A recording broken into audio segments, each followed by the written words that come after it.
Hey everyone, it's your girl Maddie here, aka Beaver Moss, and today I have the pleasure of being joined by Jeremy of Sanhedrin, whose latest album, Heat Lightning, is set to release on March 14th off of Metal Blade Records.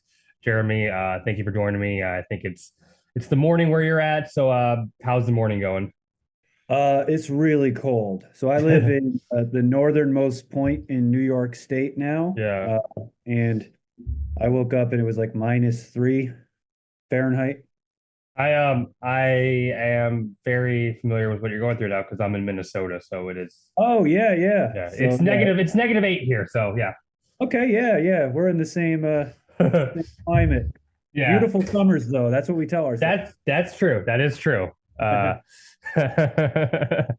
um, so this new record, Heat Lighting, is your second album off the ever so iconic Metal Blade record. Overall, what has been your experience with this label? It's been great. When we finally signed the dotted line to be on there, we all three of us just felt this sense of like, holy cow. Because when we Uh, started the band, we had no aspirations other than to write and record our songs. And yeah, so to get to that point was really cool.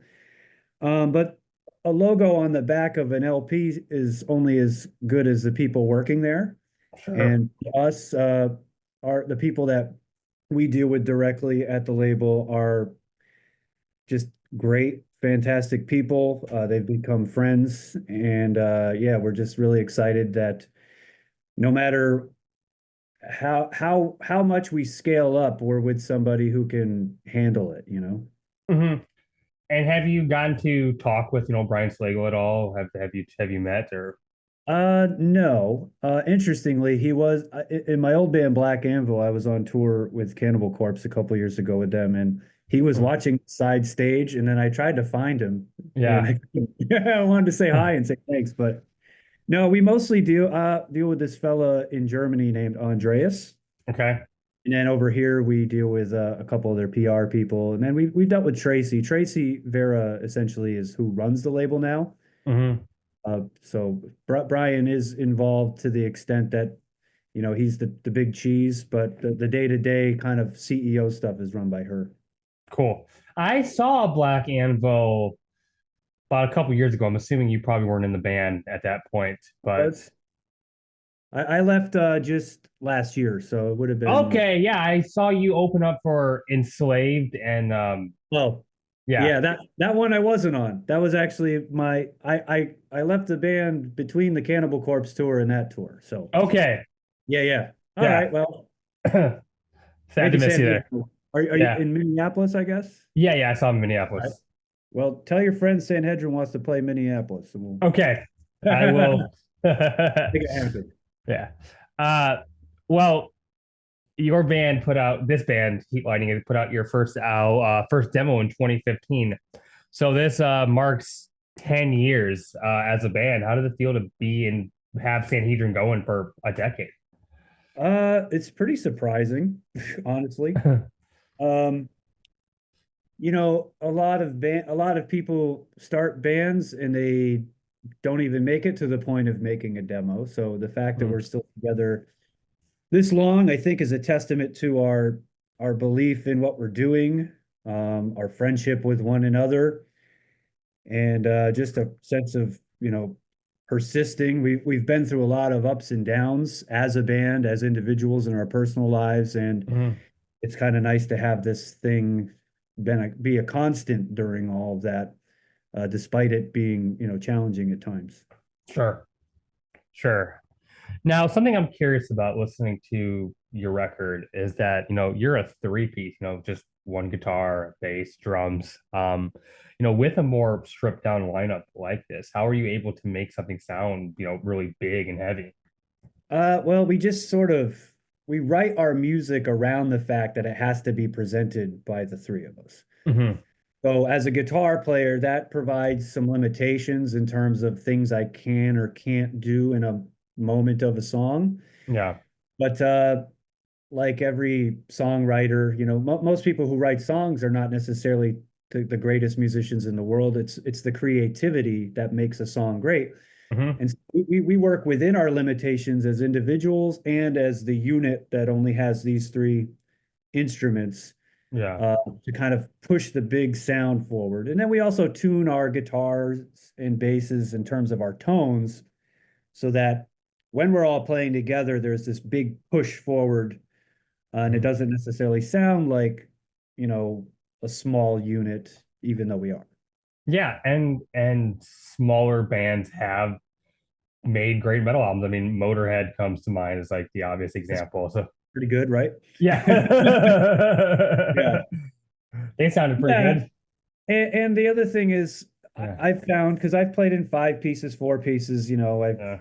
kind of done a lot of stuff. And I find just when there's only three of you in the room and you're creating, things just, that momentum of creativity doesn't get slowed down by maybe somebody of, the more people you add, the more communicating has to be done, which Hmm. not in and of itself is a problem, but it can sort of slow down the momentum if you have more people involved in trying to catch the lightning in the bottle. But if there's just the three of you, and by now our language of songwriting is very fast, we all have been doing this together so long that we can just work very efficiently. So Hmm. less people, less problems. Sure. The title track of the new album, Heat Lightning. From my understanding, you're kind of touching on climate change and our relationship to nature in a way. Is that correct? And can you kind of expand on that? Yeah, it's sort of, well, the heat lightning itself is sort of a metaphor for seeing something in the distance Hmm. uh, that's coming, that, like a storm off in the distance that if you're not prepared is going to get to you eventually. Sure. That particular song, when Erica was writing the lyrics initially, it was just sort of about I think it was sort of inspired by like that Robert Oppenheimer conundrum of like, we're inventing ways to destroy ourselves, but Yeah. also aware of that and having feelings about it. But what do we do to change it? Hmm. Taking credit, but you're blaming everyone. That line. Yeah. So it's kind of this like existential dilemma that you're Yeah, kind of trying to put into exactly. a 3 minute song. Yeah, yeah. And then Franklin County Line, another track, probably one of my favorites on the record, is about your hometown. Is that correct? Yeah, yeah. Essentially. Yeah. So like I said, I know the band formed in Brooklyn and I've Okay. lived in New York City for 15 years. Hmm. But I've been living back up in northern New York where I grew up for the past few years for a lot of reasons. But Uh, anyway, uh, there's an Amish population up here, similar to many, rural areas with cheap real estate prices. yeah. And so Erica and Nate came up here a couple months before we were going to go to the studio to rehearse the songs. They came up to meet me, and we rehearsed in my friend's shed. Yeah. And he lives outside of town near the Franklin County line in northern New York.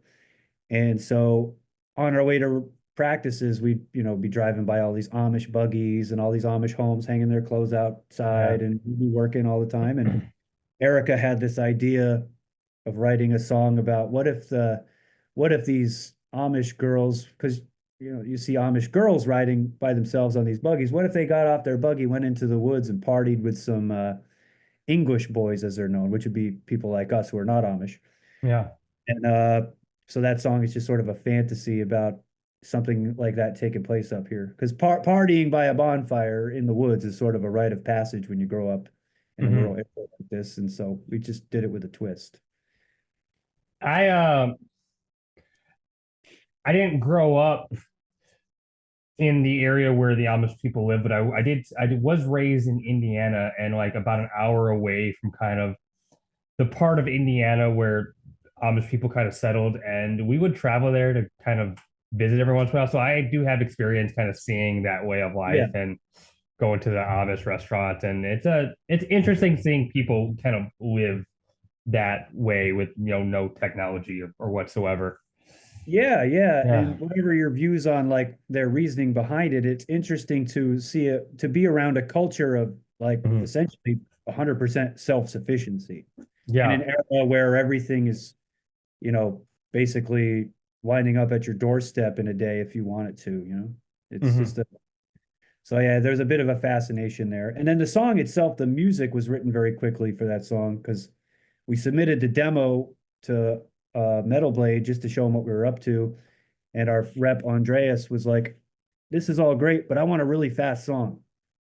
That'd be cool." And I was like, Yeah. "Oh yeah, it's not a really fast song on here. Coming right up." So that's where, Cool. yeah, Yeah. Um, well, you're talking about living kind of in upstate New York, a more rural part of the state. yeah. Does that creatively, does it give you any advantages to kind of move away from the city and kind of the Oh, busyness and be in like something more isolated and kind of solitude? absolutely. Yeah, yeah. Because like, I'm not working 60 hours a week just to barely scrape by anymore. So I Yeah. find the extra free time is helpful. I have a house where I can have, my recording and music equipment within the house versus paying for a separate space because my apartment's the size of a typical bathroom somewhere. Uh, so yeah, I would say over the last few years since moving back here, I play a lot more, I write a lot more. I've started two new musical projects on top of Sanhedrin because I just have the time. And once the creativity gets moving like that, I Yeah. just I'm of the mind that if inspiration is striking, you just got to feed the machine. The machine is being Yeah. used. Yeah. Yeah. Uh, I don't own a vehicle or anything, so kind of being in the city kind of gives me the advantage of being able to walk around. But Yeah. I do feel what you say, like I'm paying rent for this tiny little apartment. Like, why am I doing that? But I don't Well, it's know. a trade-off. I mean, Yeah. when I moved to New York, I didn't have there were no people where I grew up that wanted to take music as seriously as me in terms of playing original music, writing songs. So I Yeah. had to go somewhere where that was, and the trade-off was it's expensive. You get to see amazing live music any night of the week if you want to. The Yeah. food is great, the culture is great. You got cultures from all over the place in one spot. You learn a lot about the world. Um, and then, my wife and I just got to a point where we had exercised all that and we're ready to kind of slow it back down to, uh, you know, kind of, where I live now. I'm 2 hours from Montreal. If I want to go to a city, I can Mm. do it. And if I want to, sit in my room and spend 3 hours playing guitar, I can do that too, and not necessarily think about, oh, well, if I do that instead of go to work, I won't pay my bills. So it's all a trade-off. That makes sense. It's good perspective. Yeah, if you're having Uh, fun living in the city, it's worth it. you that is correct though. I have all the venues here. Metal bands come to basically Exactly. my front door, and yeah. Um, this record, I'm interested in kind of this aspect of it because it was co-produced by Matt Brown. That makes sense. Who has worked with bands such as Life is Agony, but Mhm. also co-produced by Jerry Farley, who has more of a hardcore background. Bands like Sick of It All and Madball.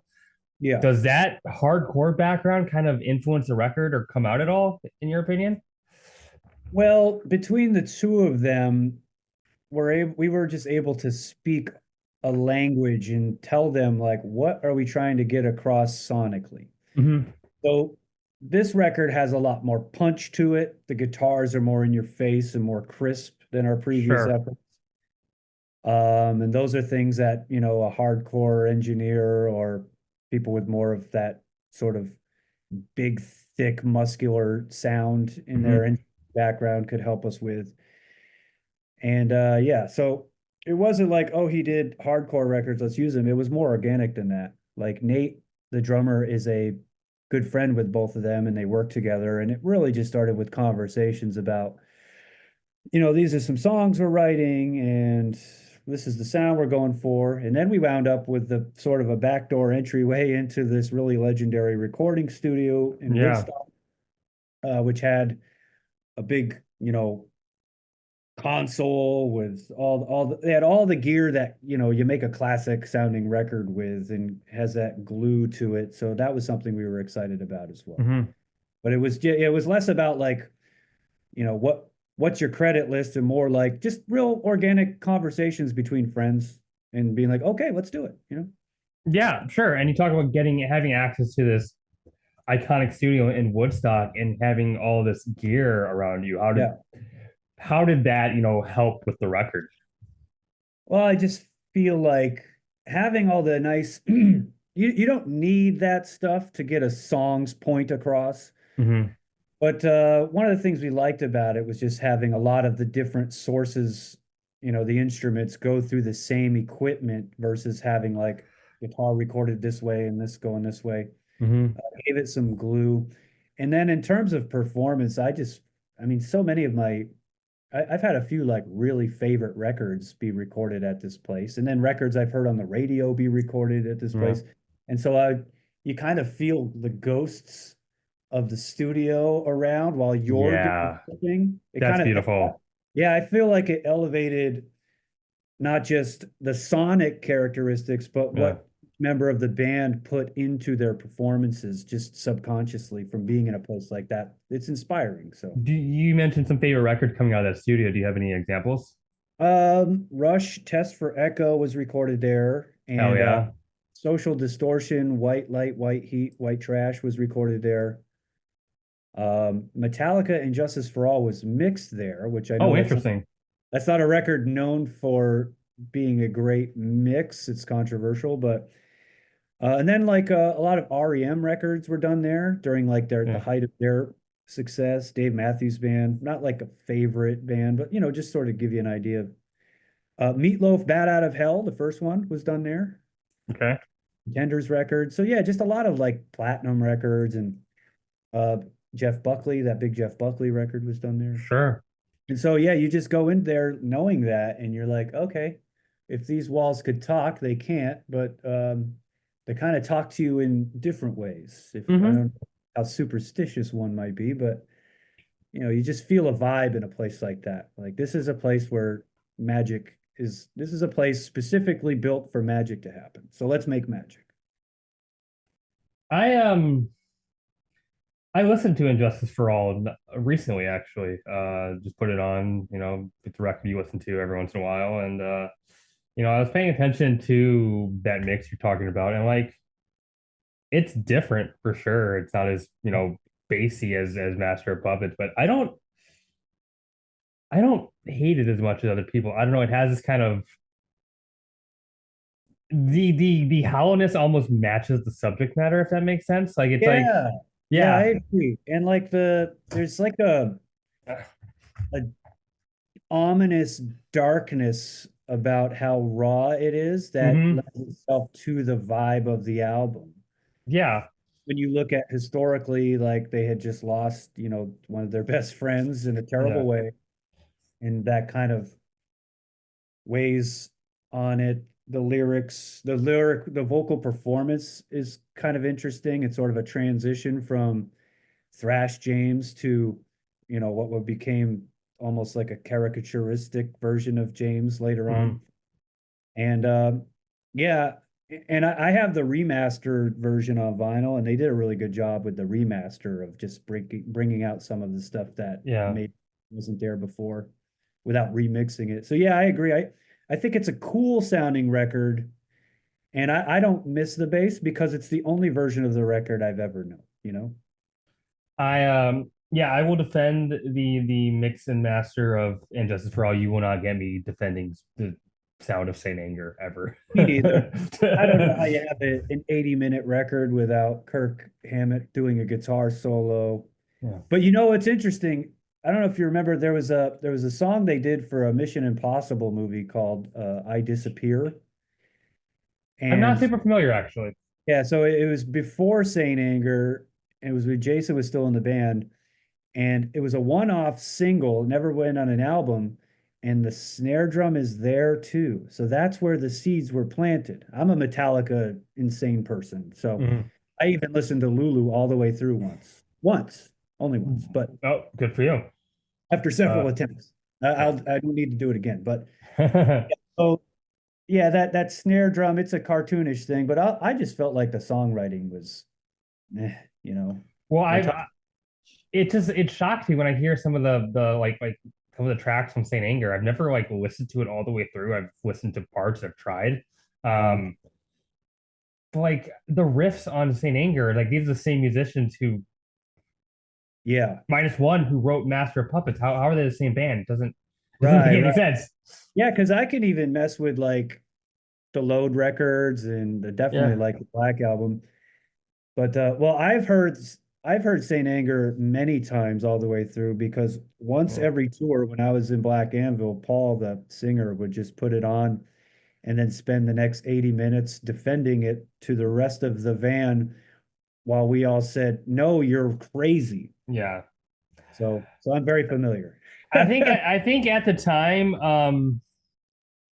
when it came out, they were obviously trying to kind of match the energy of a lot of the new metal that was out at the Yeah, time. yeah. Like they were trying to sound like Slipknot, but not having any of like they just weren't Slipknot. It just didn't work. Yeah, yeah. I feel Yeah, like it was a cross between that and listening to a lot of Kaius records. sure, So sure. not capturing that either. Yeah, it was like But they they they have the right to do whatever they want, so just as any musician does. yeah. And it's an interesting historical document in their career because their Mm. next album, Hardwired, I thought kicked a lot of ass at times. So, you know, you gotta make a mistake to get through. You gotta get through your mistakes sometimes to learn who you really are, I guess. Well, and then you watch the documentary, Some Kind of Monster, and you understand like, wow, this band was going through a lot. They just kind of Yeah. they weren't the same people. And also like the fact that they let that out and release it, I give them respect for because I Mhm. would if my band were going through something like that and it was documented, I would have been like, no, this can't go out. Yeah, People can't know about this. So yeah. Yeah, the therapy sections were kind of hard to sit through, but it's like also like, okay, cool, yeah, it's cool that you're putting this out there. I appreciate yeah, the yeah. vulnerability. Yeah. Millionaire problems, I guess. um yeah, yeah, watching the part where like Lars is auctioning off art, like okay, I, Yeah. I cannot relate to that at all. But No, not at all. I got a yeah. couple cool painting of skulls that I got from the guy who did our album cover. But about Yeah. it. Well, you know, so that's an interesting asking this question because you play in Black Anvil and you've opened up for Cannibal Corpse, more like death metal bands, death thrash metal bands. But Yeah.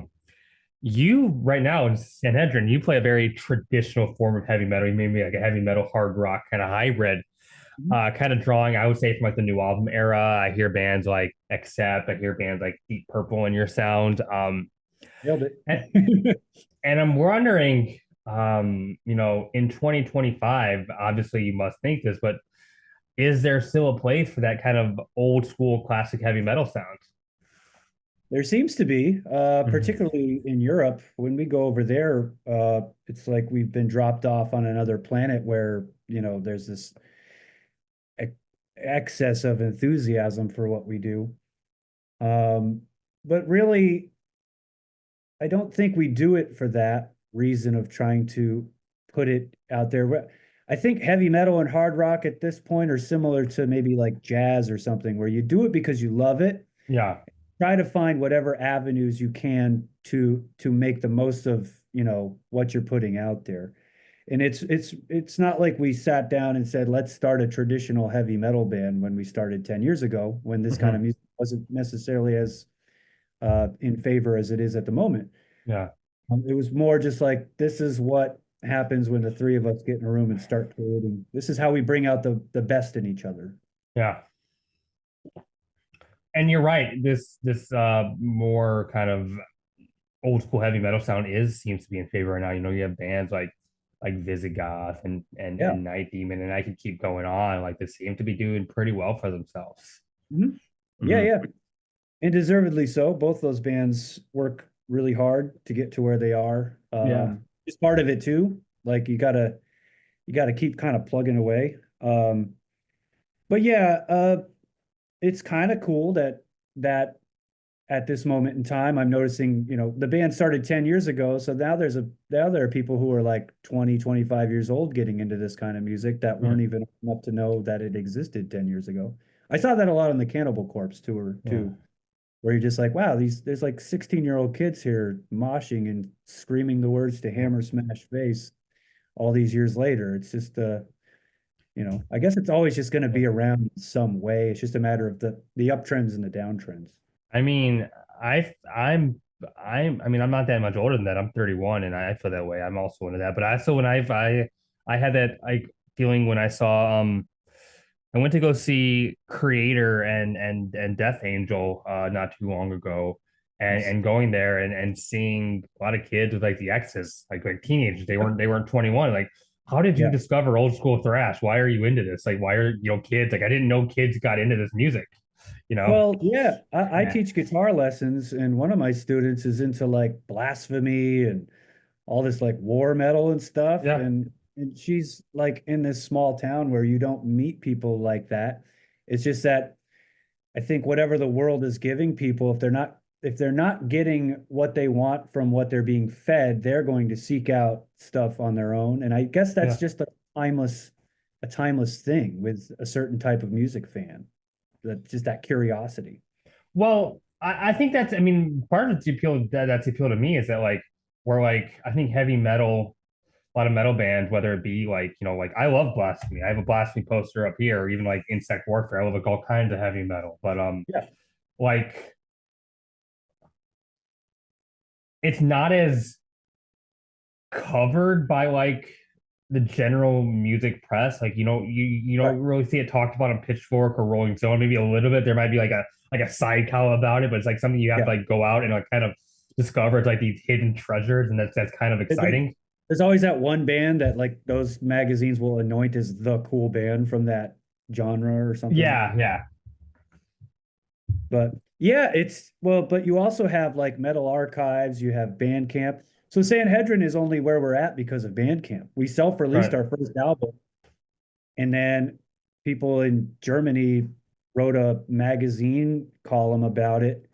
And next thing you know, we're getting a German fan base, and then we're playing festivals and signing to a European label. And a couple albums later, that growth leads to us being on the most historically significant heavy metal label there is. yeah, And yeah, I think there's just a hunger and a curiosity within heavy metal fans, whether it's, whatever subgenre you want to pinpoint it to, where they just want to seek out the sickest stuff. And I've been on yeah, tour with older death metal bands like Immolation and Cannibal Corpse, and they talk about when they were first starting out, it's the same thing, but just different methods. You're pen paling, you're looking at magazines and zines, but it's still like we want to see the sickest band. We want to hear the sickest, coolest, freshest thing. And I just think that's like a rite of passage for a certain subset of the population that doesn't want to be spoon-fed, mainstream stuff. exactly, exactly. Um, Not to say there isn't heavy metal that's like considered mainstream, but like for the most part, yeah, it's a very underground kind of Yeah. organic movement, and that's very appealing. Yeah. It's also like probably one of the least ageist music forms, similar to Mhm. jazz. Like you go to a heavy metal show, you go to like I remember going to my first Slayer show when I was like 20 years old, and I'd be like, man, there's like 50-year-old guys here, and then there's teenagers here, and then that's never changed. And then like, if Merciful Fate comes out with a new record next year, everybody's going to want to hear it. They're not going to be like, oh, they're old now, or Iron Maiden. Yeah, We have 16-year-olds going to watch 65-year-old men run around on stage and they're psyched. And it's kind of cool as I enter, I'm in my 40s now. yeah, And it's nice that I didn't go to a music that's like just basing everything on physical looks and how yeah. old you're perceived to be. It's like, no, it's really just about what you're creating. What are you doing? Is it awesome? Yes. Okay. No more questions. When I saw Judas Priest last year, being 30 at the time, like, am I gonna be the youngest person here? And I Yeah. wasn't. And No, not at all. yeah, there were plenty of people way younger than me at that show, and that's awesome. Yeah. Yeah. That's timeless. Some of it's something about it's timeless. I don't know what it is. I mean, why am I still listening to Master of Puppets, which I've been listening to since I was like 12 years old? I don't know, Hmm. but it still has qualities about it that gets me flowing and gets me amped up and just relates to me. So Another thing that appeals to me about metal that I think is more prevalent than in other genres is like just how international it is and how yeah, connected it's like, you know, there's no like segregation of the scenes. Like we're all listening to black metal bands from Norway and thrash metal bands from Germany and power metal bands from Italy. And then we right. have our death metal bands from the US and it's all kind of they all tour together and they all know each other. Yeah. It's not like a segmented market. No, it's cool. Yeah. Yeah. And I feel like it's only expanding. Like right now, I think from what I gather from bands and guys in bigger bands that I'm friends with, like there's like Indonesia now and India and places that are starting to get like a middle class forming. Yeah. Like people are able to start their own bands now because they can afford instruments and they're starting metal bands because it's Yeah. almost like a universal language in a way. It's awesome. Yeah. I You know? mean, there's a there is a pretty significant black metal scene in Japan. Like there's Yeah. yeah, you know, Brazil has plenty of bands. Yeah. I mean, Uh, Brazil's got an amazing history of metal. yeah, Chile is popping off. There's so much thrash right now that's coming out of Chile. It's Oh, incredible. really? Yeah, Yeah, that's cool. That's what I mean. Like it's a way to kind of break down a lot of those barriers that we're told exist that maybe don't. The age barrier, the racial barriers, and all that stuff. It's like, no, like we just have this common thing that we love, Mhm.